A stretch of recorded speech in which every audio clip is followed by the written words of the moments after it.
شاعر لکھتا ہے کہ الہام کی رمجھم کہیں بخشش کی گھٹا ہے۔ پڑوسی ملک پاکستان کے روشن نقوی لکھتے ہیں کہ الہام کی رمجھم کہیں بخشش کی گھٹا ہے، الہام کی رمجھم کہیں بخشش کی گھٹا ہے، یہ دل کا نگر ہے کہ مدینے کی فضا ہے۔ الہام کی رمجھم کہیں بخشش کی گھٹا ہے، یہ دل کا نگر ہے کہ مدینے کی فضا ہے۔ اور آقا آیات کے جھرمٹ میں تیرے نام کی مسند، آقا آیات کے جھرمٹ میں تیرے نام کی مسند، یاسین تیرے نام کی مسند، طٰہٰ تیرے نام کی مسند، خلق الانسان تیرے نام کی مسند، علمہ البیان تیرے نام کی مسند، انا اعطیناک الکوثر تیرے نام کی مسند، ان شانئک ھو الابتر تیرے نام کی مسند، فصل لربک وانحر تیرے نام کی مسند۔ آقا قد نرى تقلب وجهك في السماء تیرے نام کی مسند، وما رمیت اذ رمیت ولکن اللہ رمی تیرے نام کی مسند، قل انما انا بشر مثلکم یوحی الی انما الہکم الہ واحد تیرے نام کی مسند، انا اعطیناک الکوثر تیرے نام کی مسند۔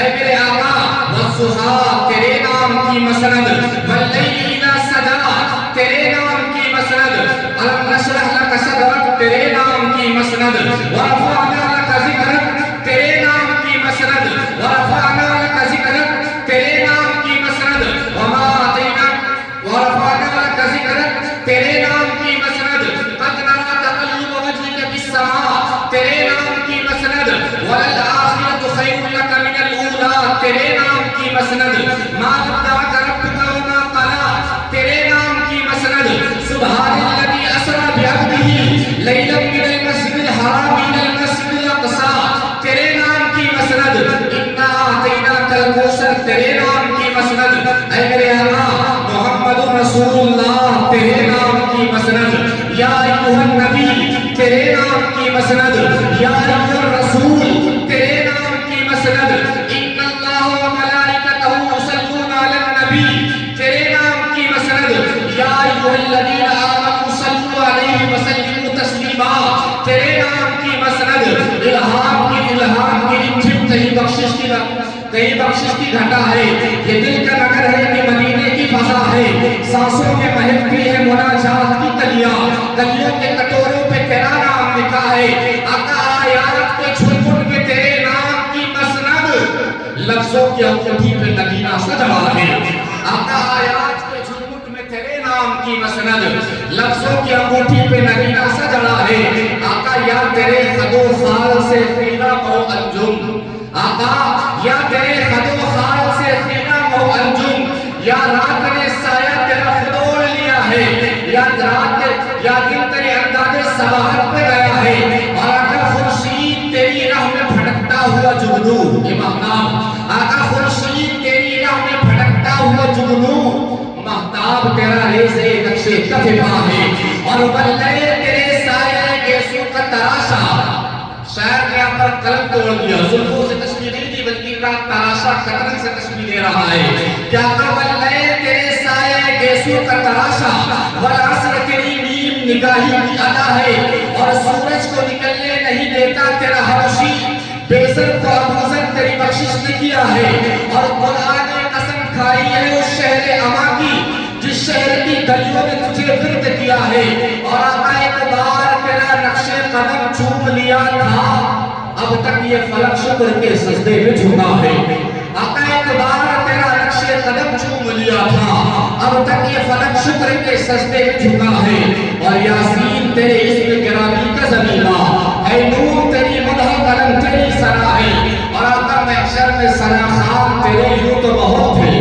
دعا کے ساتھ آخری لگتا کہ آقا محشر میں ثنا خوان تیرے یوں تو بہت تھے، صد شکر میرا نام تجھے یاد رہا ہے۔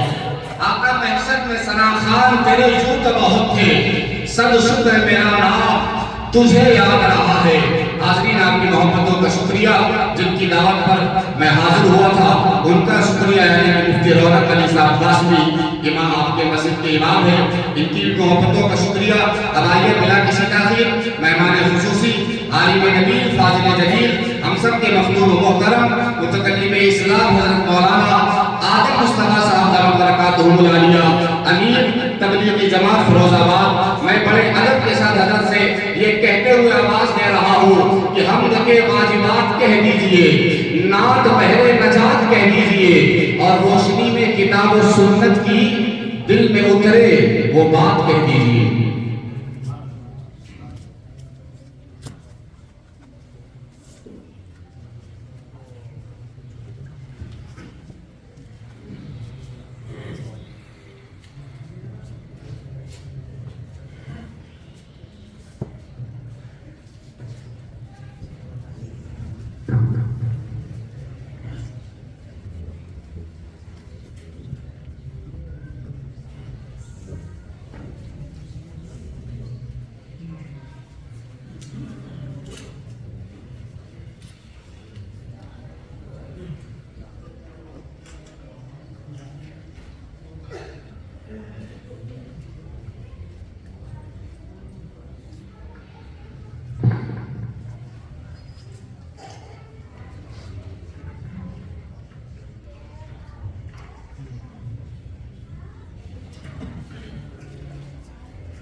الحمد لله الذي رفع السماوات بغير عمد ترونها وألقى في الأرض رواسي أن تميد بكم وجعل فيها فجاجا سبلا لعلكم تهتدون ونشهد أن لا إله إلا الله وحده لا شريك له ونشهد أن سيدنا ونبينا ومولانا محمدا عبده ورسوله وصلى الله عليه وعلى آله وأصحابه وأزواجه وبارك وسلم تسليما كثيرا كثيرا.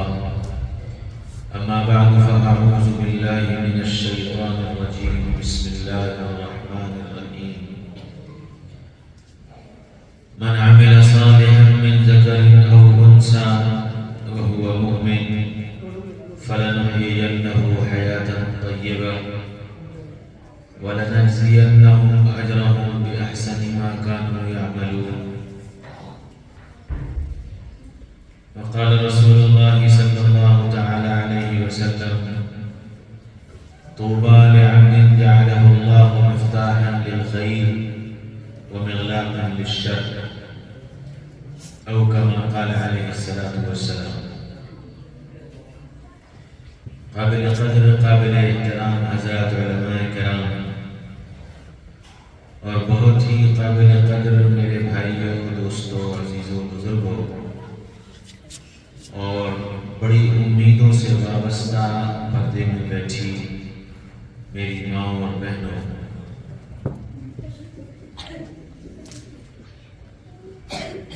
دنیا کے اندر تین طرح کے لوگ رہتے ہیں. ایک لوور کلاس کہلاتا ہے، غریب طبقہ. ایک مڈل کلاس کہلاتا ہے، درمیانی طبقہ. اور ایک اپر کلاس کہلاتا ہے، بڑے مالدار. اور ان تینوں نے دنیا کے تین نام رکھے. ان تینوں نے دنیا کے تین نام رکھے. جو لوور کلاس ہے اس کی سوچ اور فکر یہ ہوتی ہے کہ میرا پیٹ بھر جائے، میرے بچوں کا پیٹ بھر جائے. اس کو اس کی کوئی فکر نہیں ہوتی کہ ڈالر کی قیمت کیا ہوگی،